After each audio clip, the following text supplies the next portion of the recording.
গো, কি হয়েছে তোমার? মনমরা হয়ে বসে রয়েছো, বেরাচ্ছ না, বন্ধুদের সঙ্গে আড্ডা মারছো না, কিছু হয়েছে তোমার? না, সেরকম কিছু হয়নি। কালকে আমার মা আসছে। তো আমার তো একটা সম্মান আছে, তো এই কয়দিন একটু চেষ্টা করো আমার কথা মেনে চলতে।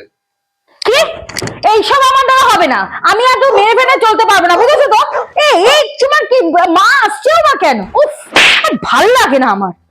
দেখ, আমার দ্বারা এইসব হবে না, কিন্তু আমি কিন্তু কারোর কথা মেনে মেনে চলতে পারবো না, আমার কথাই হবে। এটা ধরো, কি এটা? 1 লাখ টাকার লিমিট আছে। আচ্ছা, এটা আগে দিলেই হতো। ঠিক আছে, কদিনের জন্য? তুমি যতদিন বলবে কাজ হয়ে যাবে। एकदम इन्होंने वक्त बदल दिया, जज्बात बदल दिए, जिंदगी बदल दी। ओ भाई, मारो मुझे, मारो मारो मुझे, मारो मारो।